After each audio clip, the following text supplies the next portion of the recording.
আল্লাহ বলেন, নবী হে তুমি বলে দাও, আমি আমার বান্দাদের জন্য হারাম করে দিলাম আল্লাহ তুশরিকু বিহি শাইআ, তারা যেন শিরকের মতন গুনাহ না করে।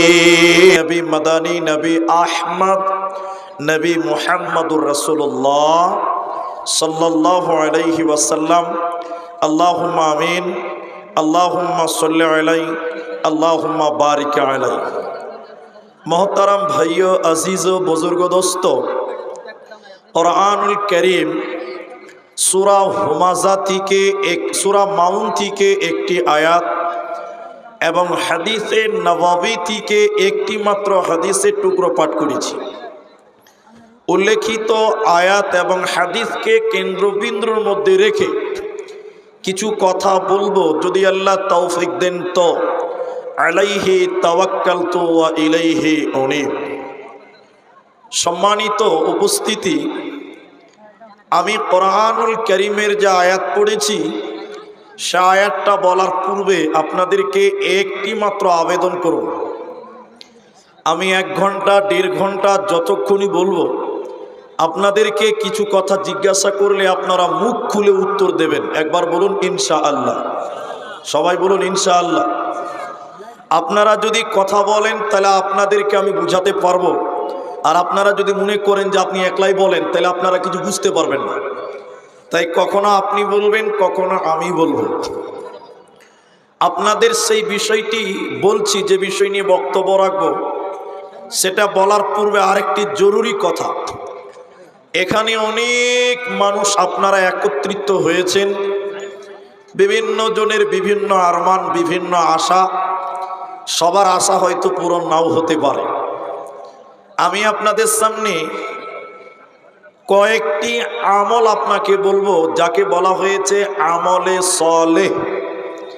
আজকে আমার আলোচ্য বিষয় হলো কয়েকটি আমলে সলেহ আপনাদের সামনে তুলে ধরার চেষ্টা করব।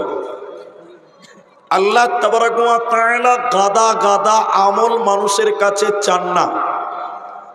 আল্লাহ বেশি বেশি আমল মানুষের কাছে চাননি, বরং যেটুকুই চেয়েছেন সেটুকু ভালোভাবে চেয়েছেন। উত্তম আমল আল্লাহ চেয়েছেন।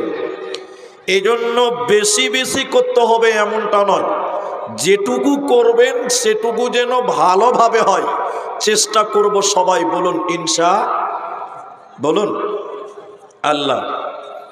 আল্লাহ কোরআনের ভিতরে বলছেন, আল্লাযী খালাকাল মাউতা ওয়াল হায়াতা লিয়াবলুয়াকুম আইয়ুকুম আহসানু আমালা। আমি মানুষকে জীবিত থেকে মৃত, মৃত্যু থেকে আবার জীবিত। তো তোমরা সবাই মৃত ছিলে, তোমাদেরকে জীবিত করলাম কেন? আইয়ুকুম আহসানু আমালা, কে দুনিয়াতে উত্তম আমল করে এইটা দেখার জন্য, যাচাই বাছাই করার জন্য আল্লাহ মানুষদেরকে জীবিত করেছেন। তার মানে আপনি, আমি, আমরা সবাই মৃত ছিলাম, আমাদের কোনো অস্তিত্ব ছিল না। আল্লাহ জীবিত করেছেন ভালো আমল নেওয়ার জন্য। এখানে যারা আছেন সবাই যদি বলেন যে আমরা আমল করব না, আল্লাহর এক আনা লস হবে? সবাই বলুন হবে? আপনি যদি নামাজ রোজা মোটেও না করেন, আল্লাহর কোনো লস হবে ভাই? এরা বলে না কোনো লস হবে না। লস আপনার। যদি আমল করেন আপনার লাভ, না করলেও আপনার লস। আল্লাহর কোনো লাভ লস নেই। লাভটা কি আল্লাহ বলেন, ইন্নাল্লাযীনা আমানু, শব্দের দিকে খেয়াল করেন। ইন্না নিশ্চয়, লাযীনা যে বা যারা, আমানু ঈমান এনেছে বা আনে, ওয়া আমিলুস সলিহা এবং যারা ভালো আমল করে, আমলে সলেহ করে, আল্লাহ তাদেরকে বলছেন কানাত লাহুম জান্নাতুল ফিরদাউসি নুজুলা। আমি আল্লাহ তাদের জান্নাতের সুউচ্চ মাকাম জান্নাতুল ফিরদাউস দান করব। বলুন সুবহানাল্লাহ। এজন্য আমল করবেন তো আমলে সলেহ করবেন, যেগুলো আল্লাহ আদেশ করেছেন। চলুন একটি একটি করে আপনার সামনে কিছু আমল আপনাদের সামনে তুলে ধরি। আল্লাহ বলেন, বিসমিল্লাহির রহমানির রহিম,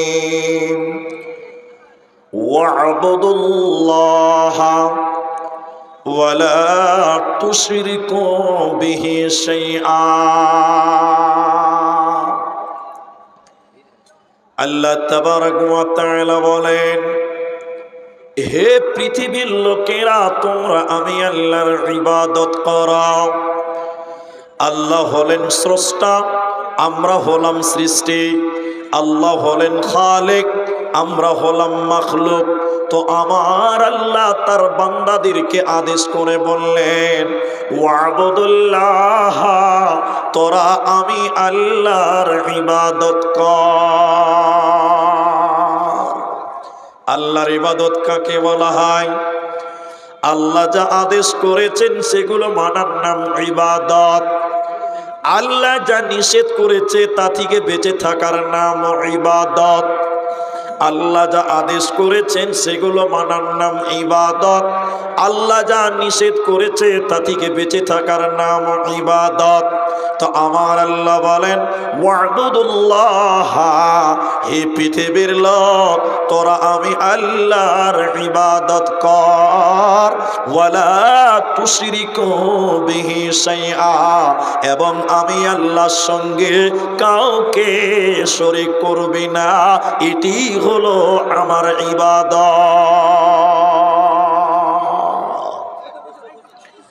আল্লাহ বলছেন আমার ইবাদত করো। ইবাদত কি? তার আদেশ। ইবাদত কি? তার নিষেধ। এগুলো ইবাদত।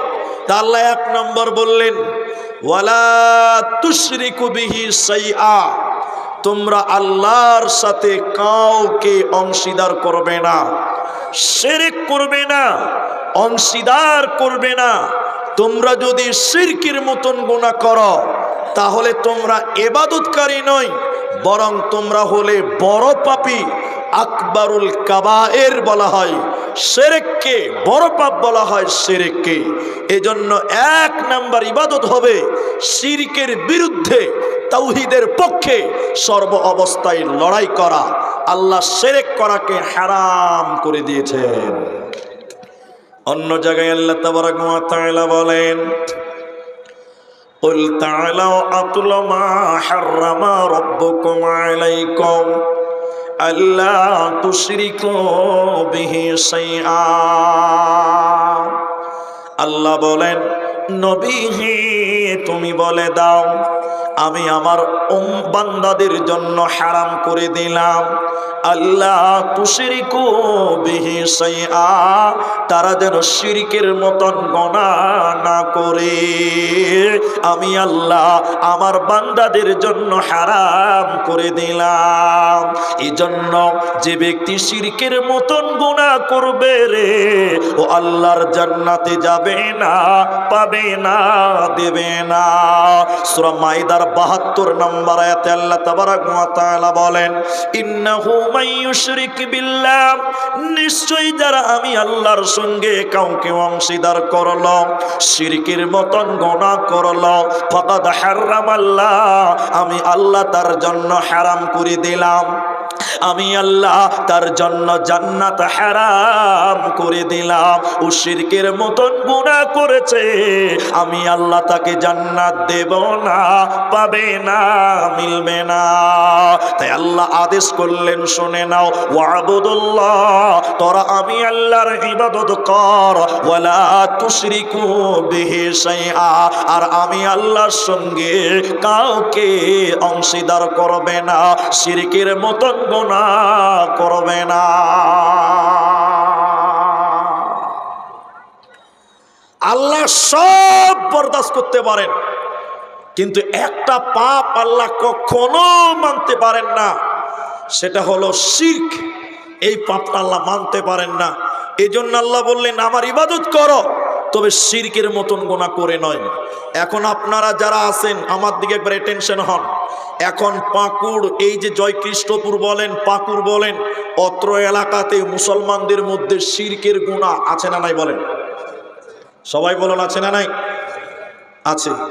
আল্লাহ কোরআনে বলেছেন সূরা ইউসুফে, ওমা ইউমিনু আকসারুহুম বিল্লাহি ইল্লা ওয়া হুম মুশরিকুন, অধিকাংশ মানুষ ঈমান আনার পরেও মুশরিক, তারা শিরকি কাণ্ডকলাপ থেকে বেঁচে থাকতে পারেনি।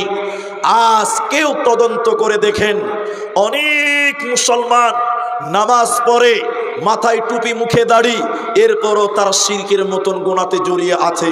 আমি ঠিক বললাম না? নাই একটু হ্যাঁ না বল আছে। এই যে দেখবেন, এদিকে দেখেন, আমার দিকে দেখেন, অনেক মানুষ হাতে তাবিজ ঝুলায়, কোমরে তাবিজ ঝুলায়, পায়ে তাবিজ ঝুলায়। আপনারা এতগুলো মানুষ একটু মুখ খুলে বলেন, মানুষেরা এখনো অনেক জায়গাতে, মুসলমানেরাও তাবিজের সঙ্গে জড়িয়ে আছে। কি বলছেন নাই? সবাই বলুন নাই? আর আপনাদের মতন কিছু মানুষ আছে, এরা মনে করে যে তাবিজের বিশাল বরকত। অনেক মানুষ এটা মনে করে, কিন্তু তাবিজের কোনো বরকত নয়। বরকত দেওয়ার মালিক কে? সবাই বলুন আল্লাহ। তাহলে এটা বিশ্বাস করতে হবে, শিরক মুক্ত আপনাকে জীবন করতে হবে, তাহলে আপনি সফলকাম হবেন। আর যদি আপনি শিরকের সঙ্গে জড়িয়ে যান, তাহলে আপনি ইবাদতকারী বলে গণ্য হতে পারবেন না। আপনারা জানেন হয়তোবা, মানুষদেরকে যদি জিজ্ঞাসা করি যে আপনি তাবিজ দিয়েছেন কেন হাতে, ছেলেটার গলায় তাবিজ কেন, তো বলছি যে মুনি সাহেব, আমার ছেলেটা সব সময় অসুস্থ থাকে, আমার ছেলেটা সব সময় বিমার থাকে, এর জন্য তাবিজ দিয়েছি। আচ্ছা, বিমার থেকে ভালো হওয়ার জন্য তাবিজ লাগবে না ওষুধ লাগবে? সবাই বলুন। তাবিজেই যদি প্রয়োজন হতো, আপনারা বলেন, আপনাদের বাড়িতে ছাগলের বাচ্চা আছে, ছাগলের বাচ্চা আছে না? এরা কথা বলে না। ছাগলের বাচ্চার গলায় কোনোদিন তাবিজ দেখেছেন যে আমার ছাগলের বাচ্চার জ্বর হয়েছে তাই আমি গলায় তাবিজ দিলাম? কোনোদিন দেখেছেন যে কুকুরের বাচ্চার গলাতে তাবিজ দেখেছেন? কোনোদিন দেখবেন না। হতভাগা মানুষ বুঝে না এরা শিরকের মতন গোনা করে। তাই আল্লাহ কয়েকটা ইবাদতের কথা বলতে গিয়েই শুরুতে আল্লাহ হারাম করলেন যে ইবাদত করবে, শোনো, খবরদার খবরদার, শিরকের মতন গোনা থেকে তোমরা বেঁচে থাকো, শিরকের মতন গোনা করিও না। আবার শুরু করি, আল্লাহ বলেন ওয়াবুদুল্লাহ, তোমরা আমি আল্লাহর ইবাদত করো, ওয়ালা তুশরিকু বিহি শাইআ, আর তোমরা শিরকের মতন গুনাহ করবে না। এরপরে আল্লাহ তাবারাক ওয়া তাআলা বলেন ওয়াবিল ওয়ালিদাইনি ইহসানা, আর তোমরা ইবাদত করবে কি, তোমরা তোমার বাবা মায়ের সঙ্গে ইহসান করবে, মা বাপের সঙ্গে ভালো ব্যবহার করবে। খবরদার, মা বাপের সঙ্গে ধুমকে কথা বলবে না। তোমরা নিজের পিতামাতার সঙ্গে ভালো ব্যবহার করো, এটা হলো আমালে সলে, এটা হলো সবচেয়ে ভালো কাজ। এখন আপনারা যারা ছেলে মানুষ আছেন, আমার মতন যারা জুয়ান আছেন, যুবক আছেন, আমি বলি বর্তমান সময়ের ছেলেরা একটু অভদ্র হচ্ছে বেশি, লাইন কেটে যাচ্ছে, ভালো হচ্ছে না কেন? অনেক গবেষণা করে পেলাম, আপনারাও মিলাতে পারবেন। এখন অধিকাংশ ছেলেরা তার নিজের মা বাপকে বিয়ে করার পর আর ভাত দেয়। আপনাদের দিকে হচ্ছে না এরকম? কেন হয়? কেন নিজের মা বাপকে ছেলেরা ভাত দিচ্ছে না? দোষ অনেক মা বাবার আছে। আমি বলছি না যে মা বাবার সবারই দোষ আছে, কিন্তু অনেক দোষ মা বাবার আছে। ছেলে ভদ্রতা শিখেনি, ছেলে শিষ্টাচার শিখেনি, আদব শিখেনি, আখলাক শিখেনি। কেন? আপনার জন্যই শিখেনি। এটা বাস্তব চিত্র আপনাকে বলি। আপনাদের দিকের লোকেরা বিড়ি খায়, বিড়ি, এরা কথা বলে না, আবার বিড়ি খায় কি খায় না? খায়। এটা তো সুন্নাত নাকি? হ্যাঁ বলছে, হ্যাঁ সুন্নাত। বিড়ি খায়, আপনাদের দিকের লোকে খায়। একটা বাবা ওর ছেলেকে বলছে যে বেটা, বালিশের তলে বিড়ি রাখা আছে, তুমি বিড়িটা নিয়ে এসো। ভালো করে বুঝেন কথাটা। এবার ছেলে বাপের বালিশের তল থেকে বিড়ির প্যাকেট বের করেছে, তো বের করে বাপকে দিয়েছে। তার বাপ ওর দিকে বড় বড় করে দেখছে, মারবো চর। খালি বিড়ি দিলে হবে? আগুন কোথায়? যা বিড়ি ধরে নিয়ে আয়, জাল বিড়ি ধরে নিয়ে আয়। ছেলেকে বাপ বিড়ি ধরাতে বলছে। আমার দিকে দেখেন, ছেলে এবার বাপের জন্য বাড়ি থেকে আগুন ধরিয়ে, বিড়িতে আগুন ধরিয়ে বাপের জন্য বিড়ি আনছে। এবার আপনারা ভালো জানেন আমার চাইতে, আগুন ধরিয়ে যদি না টানে আগুন থাকবে না নিভে যাবে? এরা বলে না কথা, আগুন নিভে যাবে না? নিভে যাবে।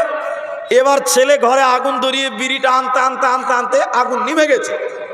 ওর বাপের কাছে নিয়ে এসে নিভা বিড়ি নিয়ে চলে এসছে।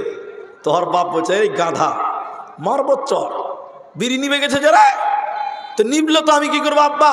তো বাপ তখন বলছে, এই খ্যাপা, বিড়ি ধরিয়ে তুই টানতে টানতে লিয়া, তাহলে তো নিভে না। এখন বলেন, ছেলে বাপার জন্য বিড়ি ধরিয়ে টানতে টানতে বাপেকে এনে দিল, তার মানে একটা বিড়ি বাপ বেটা মিলে খেলো। আচ্ছা বলুন, এই ছেলে ভালো হবে না খারাপ হবে ভাই? বাপ যদি বিড়ি খায়, ছেলে সিগারেট খাওয়া শিখবে। ঠিক বললাম না? নাই বলেন? সৃষ্টি চান না। আল্লাহ বলছেন, ওয়াবিল ওয়ালিদাইনি ইহসানা, হে